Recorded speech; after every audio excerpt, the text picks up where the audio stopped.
Hi there, smart drivers. Talking to you about the left-hand turn. For new drivers, this is the place that you're going to get into trouble. And for experienced drivers, if you do experience a crash on a left-hand turn, unfortunately, oftentimes it's going to be fatal because it's a T-bone crash. You're with your spouse, you're with a friend, and unfortunately, they are the people that are going to sustain the damage. So we're going to give you strategies and skills to reduce the chances of being involved in a crash on a left-hand turn. A few people are here already. Rosie is here. Eric is here. Good evening. Hello. And Bricks for Wheels, Corey is the moderator. Corey does an excellent job of getting up the videos I suggest you have a look at for more information. Eric, so tricky, accident prone it seems. Yes, they are, because oftentimes when drivers are executing left-hand turns, they misjudge the gap. They erroneously have their wheels turned or the vehicle angled into oncoming traffic. If you get rear-ended, what's going to happen is you're going to get pushed into oncoming traffic. And instead of having one crash, you're now going to have two crashes. So Sean is here as well from Brooklyn Park, Minnesota.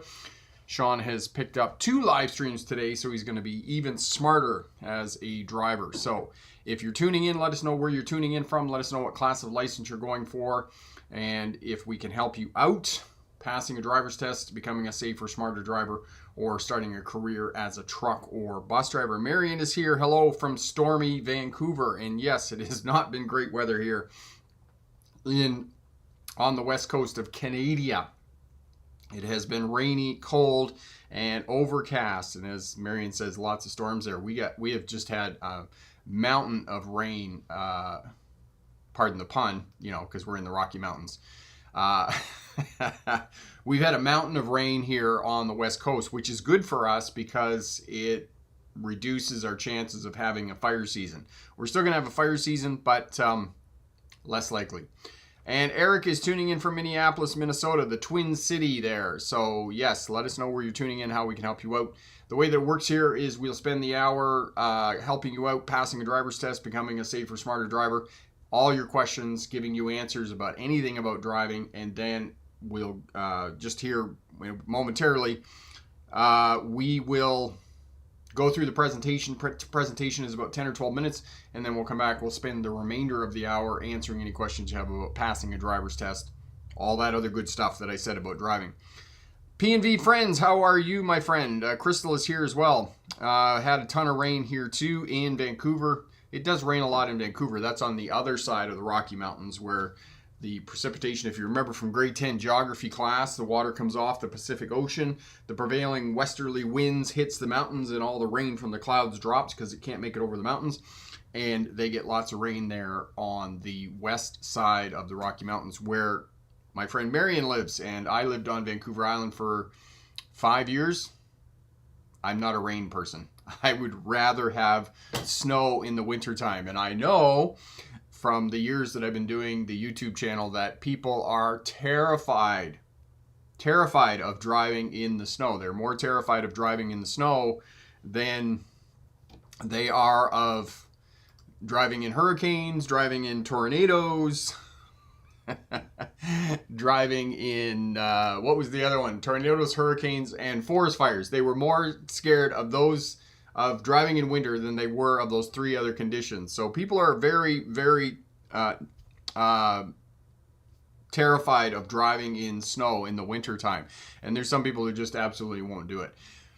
When the chances of actually driving in real snow, I can't remember the last time. The last time I drove in real snow was probably 5 years ago on the connector between Kelowna, British Columbia and Merritt. We got a lot of snow there, and that was the last time that I drove in deep snow. I haven't driven in snow like that for quite some time. Marion, I dislike the rain as well. I much prefer snow or clear weather. Yes, and I mean, that's the thing about being in Calgary, Alberta, and other places in the Northern Hemisphere. It might be minus 20 degrees Celsius, minus 0 degrees Fahrenheit, but it's sunny with blue skies. We don't get that here on the West Coast, okay? It's just cold and overcast and gray, and it makes one believe that you have seasonal disorder. Yes. Checo, I am good, my friend. How are you? Have I gotten a car crash? Yes, I had a car crash when I was young, when I was 16. a long time ago. Okay, so let's get over to the presentation here. We'll get through that, and then we'll come back and we'll spend the remainder of the hour answering all your questions. Excellent. Yes. Marion. All right, so ludicrous left turns. Let's talk about that. Left turns, as I said, the reason that they are dangerous is because there is a lot going on. You have three things that you have to focus on when you're making left-hand turns. You have to focus on the traffic light. You have to focus on oncoming traffic and determining the gap, that the gap is safe for you to safely make it across oncoming traffic. And you have to map and track road users on the cross street. Those are the three things that you need to keep track of while you're sitting there at the intersection. And the other piece about this is I advocate stopping at the edge of the intersection, not sitting in the intersection. And this causes a great deal of backlash on some drivers who, you need to get into the intersection, you need to get as many cars through the intersection as possible. It doesn't happen very often. It's kind of like snowstorms, right? 5 years ago was the last snowstorm I was in. It's the kind of same thing as congestion and lots of traffic and pushing your way through. The last time that I had to push my way through traffic was in Spain when I was driving in Barcelona. That was the last time I was in massive traffic congestion that I actually had to push my way. And essentially what pushing your way is, you're driving slow and you're holding your line and you are moving forward at a slow speed, and other vehicles have to kind of move out of your way when you're on that trajectory, right? And that's the way you push through traffic. And it's been a long time since I've done that, but you have to do that.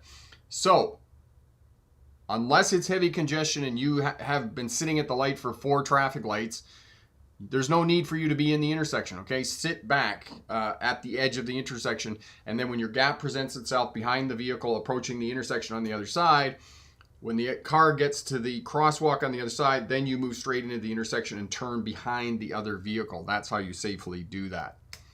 All right, for those of you new to Smart Drive Test, my name is Rick August. I was a truck driver in the 1990s, hauling freight between Ontario, Canada, and the United States. Got my truck driving license. I was working at a moving company, borrowed a truck, studied for the pre-trip inspection, studied for hooking and unhooking, backing up to the door and those types of things, rented a truck, went down, and the old guy that was with me, he gets out of the truck and somebody came to pick him up, and I said, "Where are you going? What if I don't pass?" He goes, "Oh, you'll pass." Sure enough, I passed, and I drove back to the company where I worked for, and went on from there. Drove truck in the 1990s. While I was going to university in Australia in the early 2000s, I drove buses for Greyhound, one of the regional bus lines there as well. So I have bus experience, and one of the issues that I had when I was driving buses was people getting sick on the bus. And most of the time they were inebriated, and I was having a lot of trouble with this. And I was complaining about this to one of the other bus drivers because there was a couple of times that I had to clean up the bus, and it's really disgusting and gross. And I was complaining to one of the old veteran bus drivers about it, and he says, "Oh, I know exactly what you can do." And the reason I was complaining to the other veteran bus driver is because I had spoken to my manager previously, and he said, "No, you cannot deny people service." And I'm like, "But they're falling down drunk." How do I deal with this? And so the old Kerry, that was his name, Kerry. I love talking to Kerry. He had great stories, driven coaches all over Australia, Outback, and those types of things. And he says, that's an easy one. He says, when they come up and they're falling down drunk and they hand you their ticket, he says, you just look at their ticket and you go, "Oh, sorry, mate, this isn't your bus. Your bus will be along in 10 minutes or 15 minutes. Just go over there and have a seat. It'll be along shortly." And they go away. And I did that one night. I was in Shepparton. It was about 11 o'clock at night, and the guy comes up and he's like falling down drunk. And I was just like, looked at his ticket. "Oh, sorry, mate, your bus will be along in about 15 minutes. This isn't it." "Oh, yeah, thanks so much. Have a great night." So, coach experience, driving buses, dealing with people. 2006, I graduated from the University of Melbourne with a doctorate in legal history. Studied policing, courts, and prisons. My expertise is in policing as it relates to traffic, oddly enough. And in 2015, I started the online YouTube channel and the business, and it has been wildly more successful than I could have ever imagined. Good info to check out. Corey will put up the playlist on left turns videos. Of course, it is a topic that requires a lot of discussion, many different videos on that. And as well, check out the podcast over at the Smart Drive Test website. Dangerous. Yes, left-hand turns are dangerous because if you misjudge the gap of traffic on the other side, what's going to happen is you are going to be involved in a T-bone crash. And unfortunately, if there is somebody in the passenger side of the vehicle or you do get T-boned in another driving situation, a type of crash, these crashes are often fatal. However, there are just incredible stories of people surviving T-bone crashes as well. I worked on a case in the spring where a woman in a Toyota Yaris, a Toyota Yaris is essentially a sardine can on wheels, made a left-hand turn in front of a fully loaded dump truck, and she survived, which was just incredible because I looked at the pictures of the car afterwards and I thought to myself, how did she possibly survive this crash? But most of the time, they're going to be fatal. Even if you have side impact airbags in your vehicle, they are not going to protect you. There is very little between you and the door that is going to protect you in the vehicle. Okay? Judging the gap on the other side of the vehicle, it has to be judged in time.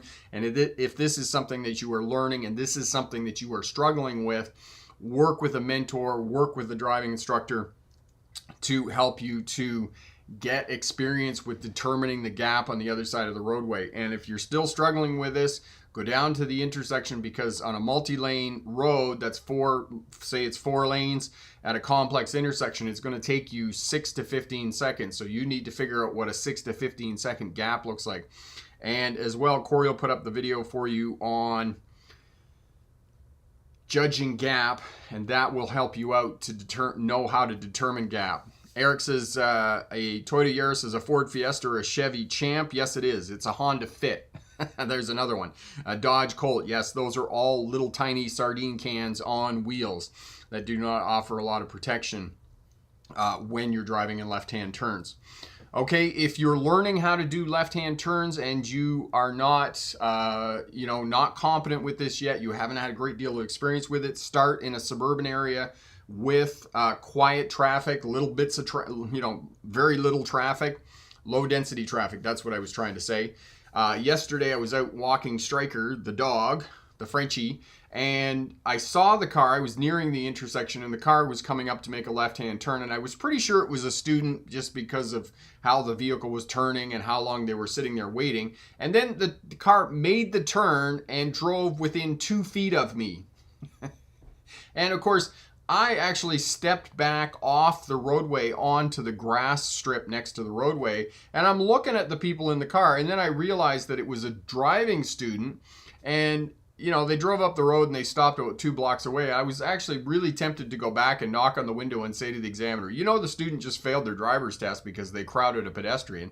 I was just like 3 feet minimum from pedestrians, 1 meter. And if the roadway there's no traffic, go into the other lane. Give the pedestrian lots of room to keep yourself safe and to keep other people on the roadway safe. All right.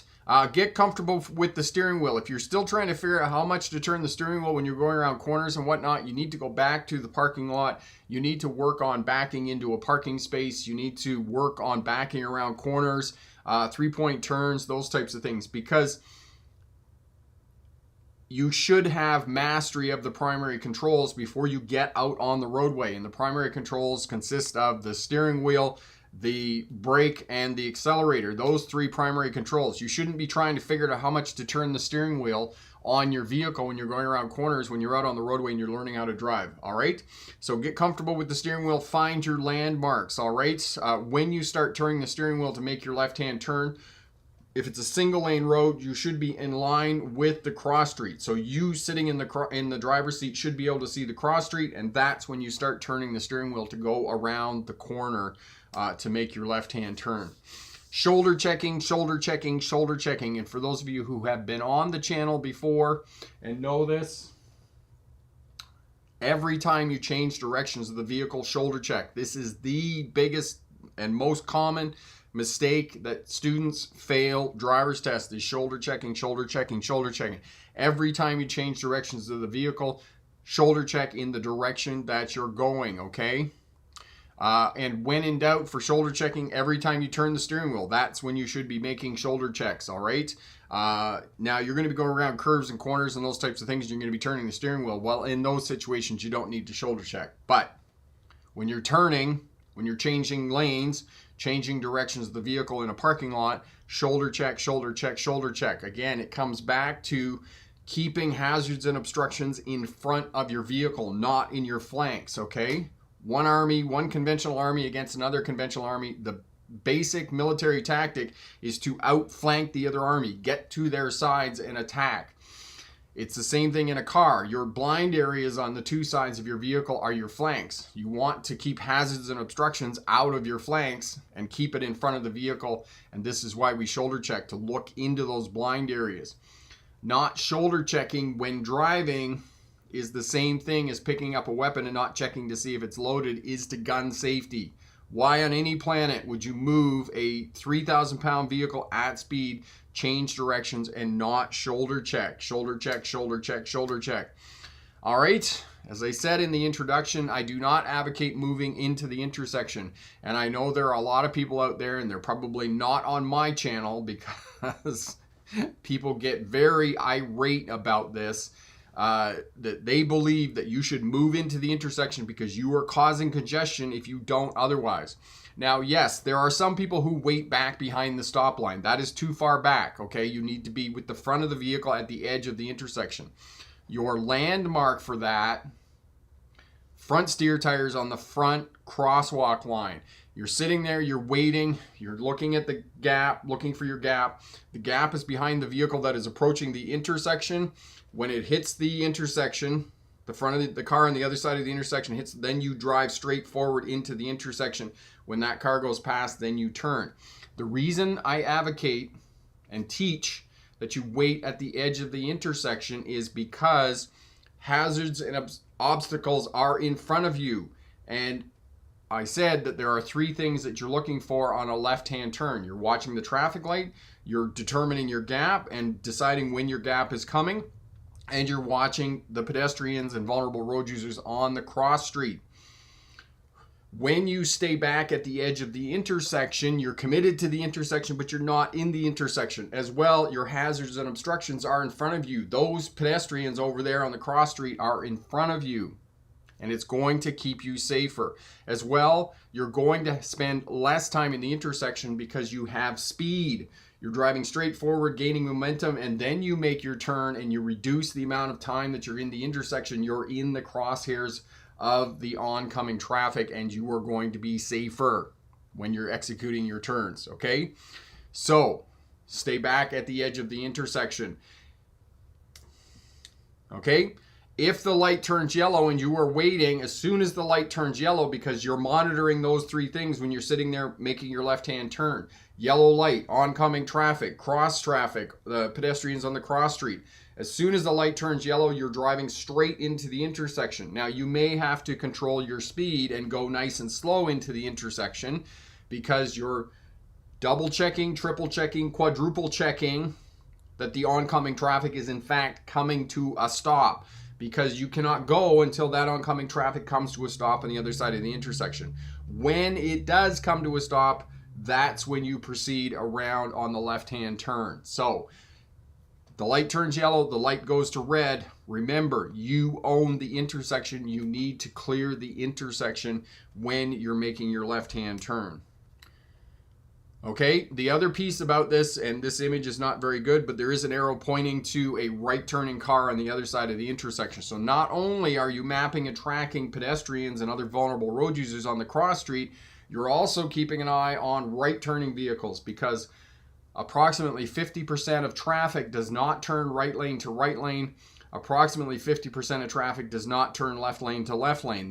They make a right turn and then they drift right over to the left lane, or they make a left turn and they drive right into the right-hand lane, okay? Right lane to right lane, left lane to left lane. And know that that vehicle on the other side making the right-hand turn is probably going to drift out into the right lane and then over into your lane. So if you go into your left lane, that's going to protect you. And the other piece about it, stagger. Okay, do not drive in beside that other vehicle or turn in beside that other vehicle. Adjust your speed so that they can go ahead of you, or you can get in front of them and stagger so that you're not turning beside that other vehicle. Good luck in your driver's test, and remember, pick the best answer, not necessarily the right answer. Marion, I love how some cars that are coming towards you are hidden by a car slightly in front of you, so you start to move and then see the second car. Yes, and sometimes I think I know what you're talking about, Marion, is that if you're sitting in an intersection, you're in a left-hand turn lane and the vehicle across from you is in a left-hand turn lane, then you have to do a little jig jog. You have to move to the left of your lane, but not over center, and then bring your steer tires back to straight and straighten the vehicle out again so that you can see past the traffic in the left turning lane on the other side. Some people call it the S-bend. I call it the jig jog, where you basically move left and then come back so your vehicle is straight again and you can see past the vehicles on the other side. And Corey will put up the videos on the left-hand turns for you. And there's jig jogs in there because there's a couple of intersections here in town where I live that you have to do the jig jog to be able to see. And yes, you have to do that where if you can't see the oncoming traffic, don't go, don't commit. It's the same thing, one of the parking lots of the services that I go to, there's, you come out of the service and there's vehicles parked on both sides, on other sides to the entrance, and you have to come out really slow and kind of nose out and inch out until you can see. And then when you're absolutely clear that there's no cars coming and you can see in both directions, then you proceed. It's the same thing with left-hand turns. Rawson, how are you, my friend? No worries at all that you missed. Corey, my one pet peeve for left-hand turns, cars not going when the light turns yellow to red when they safely could have. Yes. Yeah, I know what you're saying, Corey. The light turns yellow and they just sit there and they don't move instead of driving straight into the intersection and making the turn, because you're exactly right. I mean, when it is congestion and there is heavy traffic, sometimes the only time that you can make the turn is on the yellow light. You have to make it on the yellow light or you're not going to make it through the intersection. So yeah, I can definitely understand your frustration with that for sure. Chandler just did a drive doing left-hand turns. Guy sped straight through a yellow instead of stopping. Light went red, but I finished my turn. Should I have waited for the next green? Chandler, it kind of depends where the position of your vehicle is. But by the time that the light goes yellow, you should be driving straight into the intersection. And many new drivers come back to me and have said to me over the years that if I make a turn, I made a turn on a yellow light and I failed. The reason that you failed isn't because you made a right. The reason you failed isn't because you made a left turn on a yellow light. The reason you failed is because you hesitated, right? You weren't claiming the intersection. So if you're sitting there at the edge of the intersection and the light turns yellow, that's when you start driving straight forward and you double check, triple check, quadruple check that the oncoming traffic is coming to a stop. As you said, Chandler, lots of drivers are going to charge that yellow light on the other side and they're going to go through. You're driving forward, you're adjusting your speed. You know that person's going to come through. As soon as that person goes through, then you make the turn. The reason that new drivers fail is because they hesitate. They're like, oh, should I go? Should I stop? Should I go? Should I stop? No, as soon as that light goes yellow, start driving straight into the intersection. When you're absolutely sure and you've done all your checks to make sure that the oncoming traffic is coming to a stop, that's when you expedite your turn and clear the intersection. So I can't say exactly, Chandler, whether you should have stopped or whether you should have gone. But if you are committed to the intersection and you have the nose of your car at the edge of the intersection, as soon as that light turns yellow, because you're monitoring the light, the oncoming traffic, and the cross street for pedestrians, and as soon as you see that light go yellow, that's when you start driving straight into the intersection. Eric, seen a pedestrian in a crosswalk against the lights as I have a green light. I waited a bit and they didn't even seem phased. Eric, that is all part and parcel of social driving. Pedestrians believe that they are invincible and they will simply step out and walk out into traffic. And this is another factor in the complexity of left-hand turns is pedestrians doing unpredictable movements and doing crazy things and believing that they are invincible, and they will just step out in front of you and they'll just walk across the roadway. And I was driving today and I had a pedestrian do that. I was in the parking lot at the mall, and I don't know whether they were inebriated. It kind of looked like they were inebriated, maybe, but they come walking from their car, and I was on the main thoroughfare through the parking lot, and I'm here, and they just kind of walked out into my lane, and I kind of slowed down waiting for them to cross the roadway. But then they kind of walked out in, and then they kind of looked behind me, and they're like, oh yeah, but it's British Columbia, marijuana is legal, so you don't know who you're dealing with in terms of pedestrians. But then they kind of moved over, and I was like, well, dude, you could have gone, because I would have let you go. But, then they moved back over to the right, and then I went past them. Ross and pedestrians sometimes in the wrong. Yes, Ross, and a lot of times pedestrians are in the wrong. Carrie, trying to turn left at a stop sign with a bunch of cars in the right lane, turning right, blocking your view. What is the best way to see past the line of cars blocking your view in the right-hand lane? So you're trying to turn left, and there's cars in the right lane. Are the cars on the other side of the intersection, or are the right turning cars on the same side of the intersection as you? Oh, I know what you're talking about. So you're trying to turn left, and there's cars on this side turning right, and you can't see past the right turning cars on this side. In that situation, Carrie, if you cannot see past the cars turning right here, and you cannot see in that direction where the right turning cars are, you can't see past them, don't go.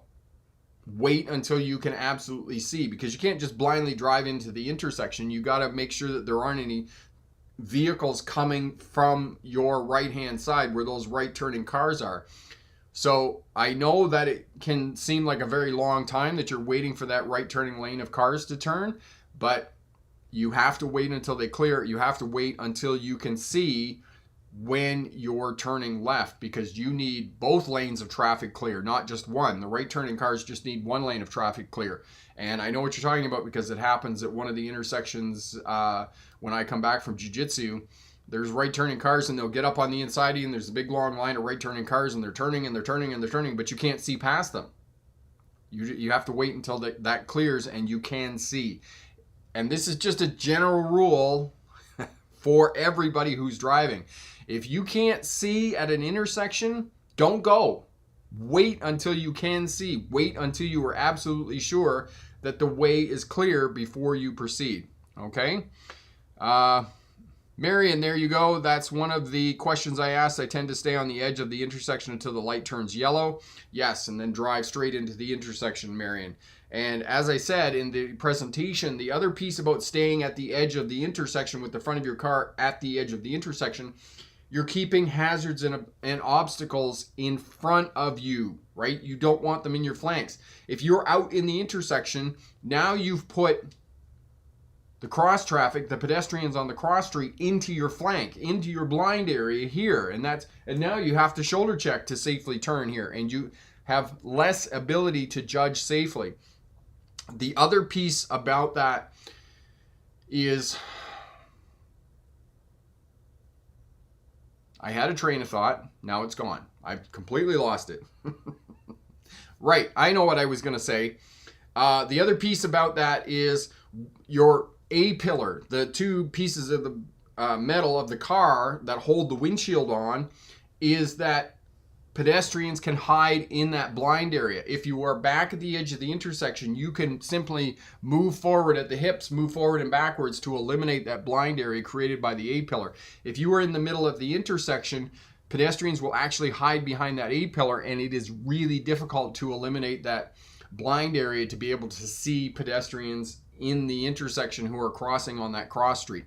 So there are many, many, many, many reasons and strategies and skills to make you a safer, smarter driver by staying at the edge of the intersection when you're executing left-hand turns.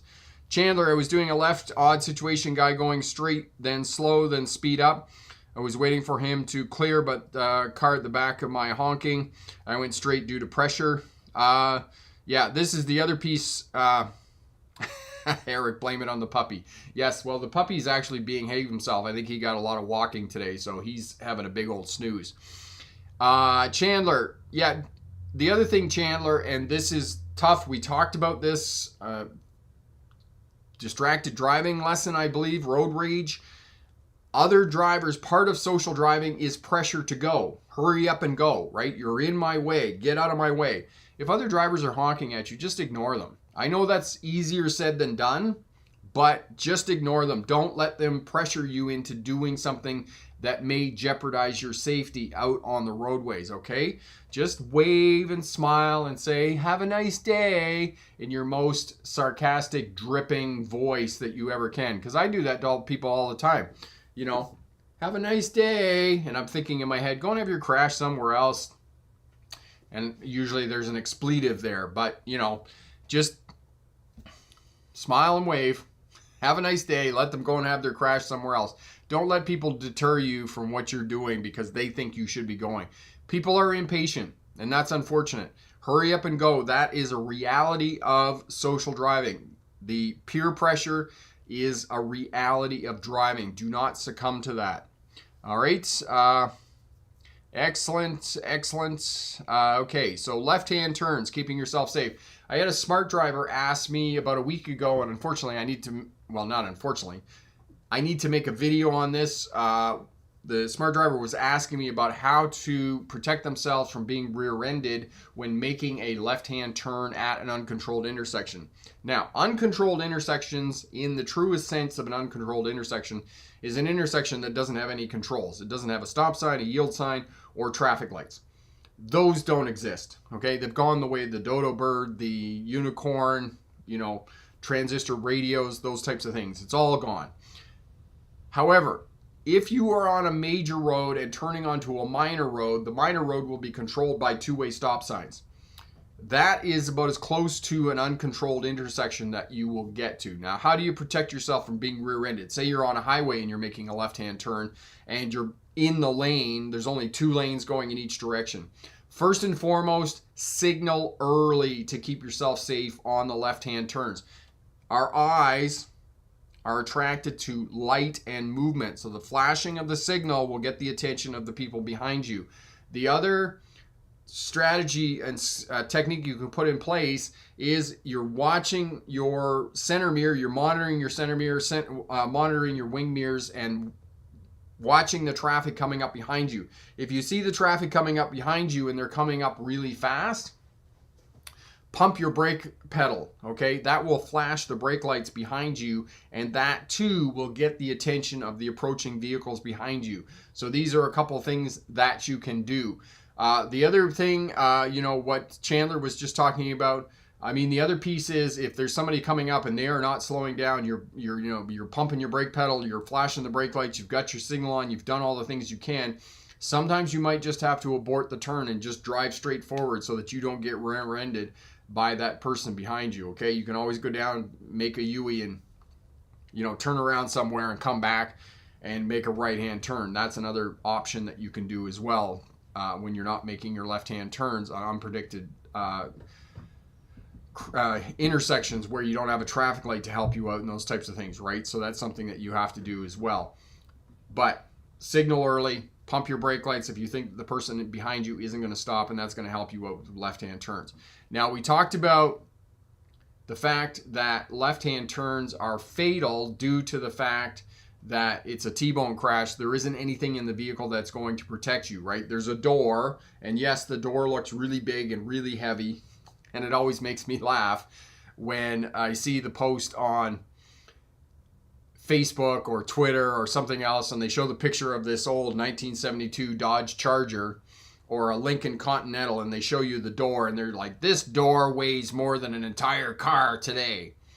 Well, the reality is that older cars weighed less than new cars. Let me say that again. Old cars, even though they're bigger, weigh less than new cars. New cars weigh a lot more, like 20-30% more than old cars. And there, you can think about that for just a few seconds, and I'll tell you why new cars way more than old cars. All right, Marion, what about putting your hazard lights on while you were waiting to turn? The problem with putting your hazard lights on, Marion, is it cancels the signal. All your lights are flashing and the traffic behind you doesn't know what you're doing.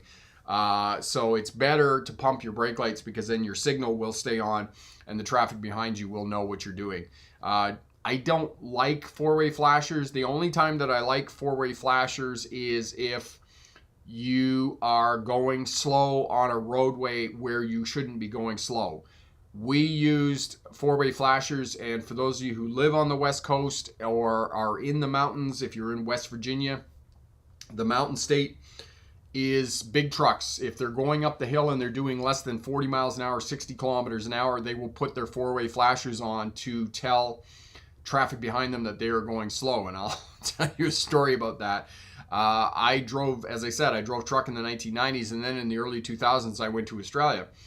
We put our four-way flashers on in the big truck when you were going up a hill and doing less than 40 miles an hour or 60 kilometers an hour to indicate to other traffic that you were going slow. I'm in Australia, and when you get into New South Wales, past Albury and Seymour and a few other places there, going to Sydney, there's the Great Dividing Range.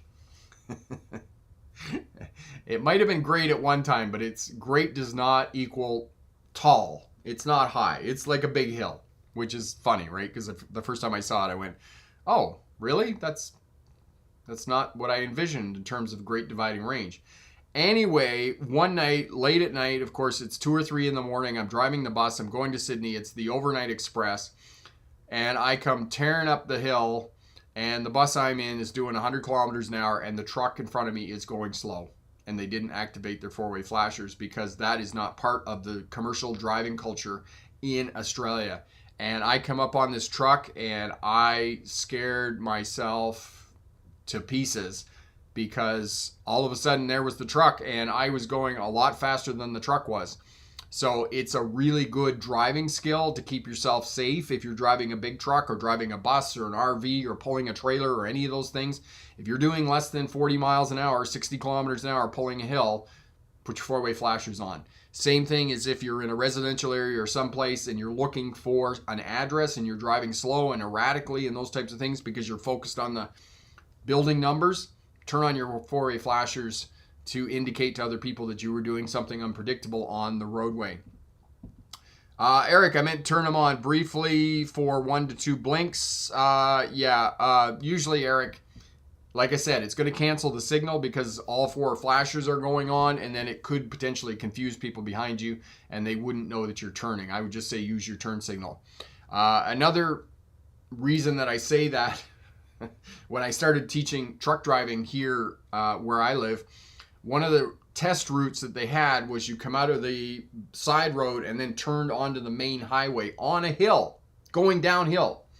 And the first couple of times I did it, and I didn't agree with this, but this is, again, doing what driving examiners want you to do to pass the driving test. And I said to the student, I said, turn your four-way flashers on to indicate to the traffic behind you that you're going slow, because you come out, you turn right onto the highway and you're going down the hill. Well, the traffic on that hill is doing 120 kilometers an hour, which is 75 miles an hour, coming down the hill. And you pull out of there in a big truck and a student's trying to get it going and get it up to 100 kilometers an hour. I was just like, turn your four-way flashers on to keep yourself safe so the traffic behind you knows you're going slow. And the examiner said to the student that he wasn't supposed to do that. And I was like, well, we'll just do it so they can pass the driver's test. After they get their license, then they can be safe and activate their four-way flashers to indicate to other traffic that they were going slow. Epic, my friend, another thing to consider is that if you live in a state that doesn't allow left on red, but then come to one that allows left on red, like Massachusetts, Pennsylvania, one way, look for car turning. Okay, Epic, it's left on a red light. That is another chance event, okay? Like I said, in all my driving years, now all the smart drivers here, all the smart drivers watching on the replay, tell me if you've ever turned left on a red light. I can't say that I have. Maybe once in my driving career, I can remember turning left on a red light. It's just one of those here and there things. But there are places you can do it, and you can do it here in British Columbia too. If you're on a one-way street turning to another one-way street, you can turn left on a red light. But you have to be in the left lane and then turn to left lane. You can do it. Yes, you can. It is legal. But like I said, it's not something that I encounter very often. So if you encounter it, leave a comment down in the comment section there. I'd be interested to hear from you about that. Carrie, you're right. People often gotten into accidents over honking cars from behind them that are either impatient or who cannot see all the hazards since their view of hazards can be blocked from behind. Yes, absolutely. And people get impatient. They're in a hurry, especially with new drivers who are trying to figure some of this stuff out and are not sure of the procedure and those types of things. So yes, it's difficult for new drivers to learn how to drive because of that peer pressure of hurry up and go and the mentality of drivers of me first, right? Me first. But that's not the way that it is. And you have to focus on what you're doing and go when you know that you are safe to go. Because as we were talking about in terms of your vision being blocked, you know, for example, you're making a left-hand turn, there's a car in front of you, the car in front turns left.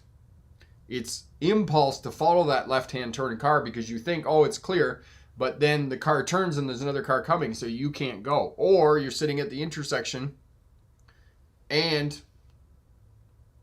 right turning traffic to your right, you can't see past them. Again, that's, you know, obstruction. So you have to wait until you are absolutely sure that you can go, because you don't get a second chance when it comes to traffic, right? If you can't see and there's a car coming, it might be too late. So focus on what you're doing.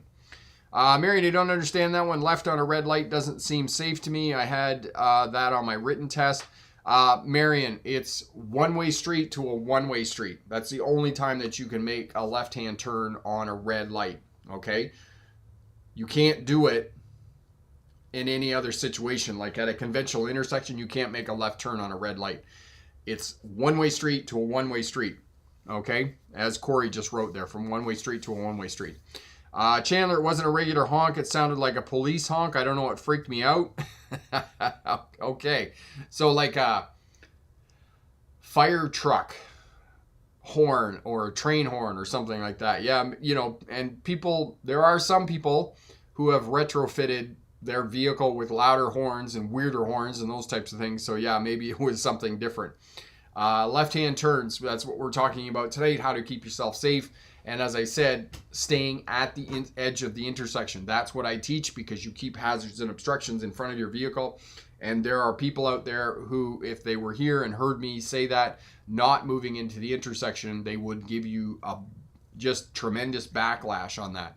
Now, saying that, again, and this is interesting, and I was remembering this just before we started the live stream, when I did the driver's test with Sam in New York City in the Bronx there was one intersection, and it was kind of an odd intersection. It was at a bit of an angle. So the straight through road went this way, but the street that I was turning left onto came in at a bit of an angle. And I stayed back with the front steer tires on the front crosswalk line. And Sam told me later that I had lost a couple of points because I didn't move into the intersection. Now, it's interesting in the city of New York, in one of the boroughs, which was in the Bronx, that is a little bit counterintuitive because they have don't block the box rules in New York City, right? The box is basically, you know, the edges of the intersection, that square. You can't be in that intersection because it contributes to gridlock. And I don't know, there's some crazy fine. It's like $400 or something if you block the box when the light turns red. And this is one of the other automatic fails on a driver's test. If you go into that intersection and the light turns red, that's an automatic fail on a driver's test. However, at one and the same time, as I was saying,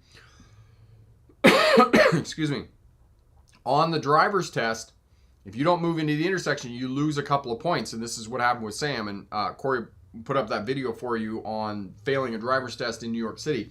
And the reason I failed the driver's test is because in the 5 boroughs, Manhattan, Queens, Brooklyn, the Bronx, and Staten Island, you can't make a right on a red light unless signs allow that action when you're driving. And unfortunately, I got distracted because we're coming up this road and there was a car parked on the side of the road, but it wasn't parked. It had no tires on it or rims. It was sitting on jack stands because space is so limited in the 5 boroughs in New York City that when you have businesses, garages, timber mills, those types of things, they'll actually move out onto the roadway and work there. And this car was left there over the weekend on jack stands. And so we're driving past the car on jack stands, and I went past it. I was distracted by the car. I'm like, wow, that car's on jack stands. And so I was distracted by that, came up to the red light, and then I did what I do automatically, is just come to a stop at the complete stop, at the correct stopping position behind the stop line. I checked, no traffic, and then I proceeded around the corner, and Sam started laughing, and he's like, you just failed your driver's test. And, you know, that's what happens. And this is why I say to students, and I counsel you to practice in and around the test center where you're going to be taking your test. Every test at every driving test center is going to be slightly different. So practice in and around the test center where you're going to, at the time that you're going to be taking your test, so that you will be successful in passing your driver's test first time, because every test is slightly different. And it's the same thing with Sam when I took the driving test in the Bronx. I didn't practice. I just went in cold. Okay, and I knew this rule about not turning right on red lights, but old training, right? It was the same thing when I was driving coaches in Australia. I drove on the wrong side of the road a couple of times. The first time I did it, it wasn't a big deal. It was only about 100 feet down this little residential street. But the second time that I did it, it was a big deal. We're driving coaches, and I was doing the run from Melbourne to Brisbane, and the way that it worked on the Melbourne to Brisbane run was it was 24-hour bus drive from Melbourne to Brisbane. And so what you would do, we would do in the south, we would drive the bus from Melbourne to Parkes, which was the halfway point in New South Wales. We would drop the bus off, the other driver would get on the bus and finish driving it to Brisbane. We would stay overnight in Parkes, and then the next morning we'd get up, get back on the coach, and then drive it back to Melbourne for the bus that was going south. And the bus left at like 5:15 a.m. Middle of winter. It's dark. I mean, pitch dark. And I go down, I have my breakfast. There was a woman that worked in the service station that had a restaurant there as well. And they got tired of making me omelets, so they just let me go in the kitchen and made my own omelets because they didn't want to make omelets for me. So I made my own breakfast. And, I was there at like 4:15 or something a.m., go out, check the luggage, count the number of passengers on the bus. The bus had fuel in it because the other driver fueled up the bus. Get on the bus. I drive around the service station, called a servo in Australia, around the back of the servo, out on the highway, driving in the right lane on the highway. It's not called the Hume Highway. It's called something else. It's a different highway. But anyway, I'm on the highway. I'm bombing down the road, get it cranked up to 100 kilometers an hour.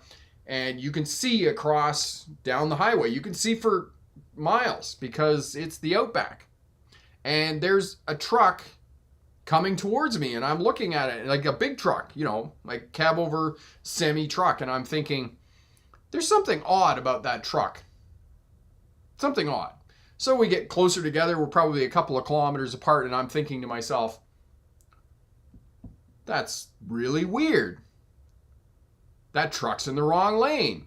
And then we get like a kilometer away from each other. We're like a kilometer apart. And I'm like, oh my God, I'm in the wrong lane. And then I whip the wheel over to the left side of the road and bombing down the road, and the truck goes by, and I'm thinking, whew, nothing happened. Everything's good. We're all okay.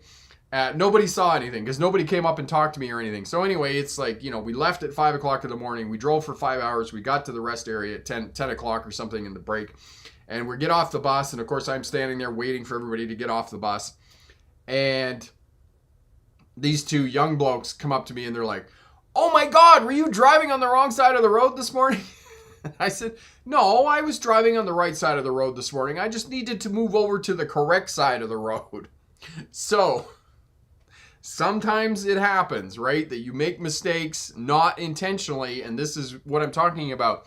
We do what we train for. And, for years and years and years, I drove on the right side of the road, and then I went to Australia, right? And it was just old training, get out on the road. I was talking on the microphone. It's the middle of the night. and, realized that I was on the wrong side of the road. Yeah, they were too scared to say anything first thing in the morning. So, yeah, that's what happened driving coaches. So, you have your mistakes. Epic had my parents do that in Boston, Massachusetts 2 years ago. Look at the driver's manual for each state that permits. There is a chapter dedicated to it, if I remember correctly, for Massachusetts turning page. New York City's no. Yes. So left turn on right, red light on one way to one way, and turning right on red lights. You can't do that in many places. Look for the signs to prohibit right turns. And if you are taking your driver's test in New York City or the 5 boroughs, look for the signs that allow you to turn right on a red light. Also, the island of Montreal, you cannot turn right on red lights. And Corey put up the video for you on Montreal that there are some weird traffic signals. And I would need to just look at the video again to refresh myself on driving in Montreal. But one of the things that they do, and again, this comes back to keeping hazards and obstructions on you, is that the light will stay red if you are turning right. I was just trying to remember what the light was, but I think the light flashes green, which means that the through traffic, the straight through traffic can go, but if you're turning right at that intersection and the light is flashing, you cannot turn right. So what it does is it gives the pedestrians on the cross street a 3 or 4 second head start so they can get out into the intersection before you turn right, and it significantly reduces the chances of a crash between right turning vehicles and pedestrians on the cross street and keeps traffic hazards and obstructions in front of you. And I think it is a really good traffic light setup there in the city of Montreal, and I think that other cities should adapt that type of traffic signaling because it really helps out and reduces the number of crashes between pedestrians, vulnerable road users, because as we know, and as I've talked about before, 40% of crashes happen at intersections. It is the place where you are most likely to encounter vulnerable road users. And in high-income countries, I believe this is the new PC way of saying this now, is high-income countries, Europe, Australia, Canada, the United States, pedestrian fatalities make up 25% of overall traffic fatalities. And in low-income countries, 50% of traffic fatalities are pedestrians and other vulnerable road users. So we want to try and reduce the number of crashes between pedestrians and other vulnerable road users at intersection where there is a very high probability that that could happen. Marion, yeah, in Montreal where the snowbanks are higher than the traffic lights. Yes, that happens. And I'm always fascinated by that, Marion, because I lived in I lived in Ottawa for a year, and you get the huge snowbanks on the side of the road, and they come in the wintertime, and there's no parking along the street. And then they come in and they have the dump truck and the huge snow blower, just this massive machinery, and they clear the snowbanks from the roadways to facilitate parking on the roadways. And it's the same thing in Montreal when I was there last summer, because I got a couple of parking tickets, because you got to be really super attentive to the parking signs and when you can park. And in Montreal, the way that they do it is it's every other week there are certain streets that you can't park on between 8 and 4 in the morning because they're going to clean the street with the street sweepers and those types of things. So you have to be super attentive because let me tell you, those parking tickets are not cheap. I think they start at like $150 and go up from there. They're like $300 for a parking ticket in Montreal. They're vigilant about it. And so, and this isn't just Montreal. It just seemed that every time I parked in Ottawa, in downtown Ottawa when I lived there, that I got a parking ticket for some reason. So, I just got to the point where I just went into a parkade and parked at a parkade because it was cheaper than the parking ticket was ever going to be. Because I am not very good at reading those no parking signs. I will admit that right now. I'm not very good at reading those no parking signs about whether I can or cannot park somewhere. So, yes, I've had my share of parking tickets over the years. So know that. And as well, know that if you do get a parking ticket, the chances of you winning for whatever reason you think you have, it's not likely that you're going to get off on a parking ticket. So read the signs and figure out whether you can park somewhere or not. All right. Yeah. So traffic lights, signs, those types of things. And as well, coming back to what we were talking about in terms of left turns, keeping yourself safe as you're approaching the intersection and planning to execute a left-hand turn, be sure that you map and track the intersection. What kind of intersection is it? Does it have turning lanes? Is it a complex intersection? Where are the vulnerable road users? Map and track. Are they going to cross your path of travel when you're sitting there waiting to execute your left-hand turn? Are there slip lanes, right turning lanes on the other side of the intersection where potentially you could have other traffic that you're going to have to deal with when you're executing your left-hand turn? The reason that left-hand turns are complicated is owing to the fact that you have to keep track of 3 things when you're making your left-hand turn.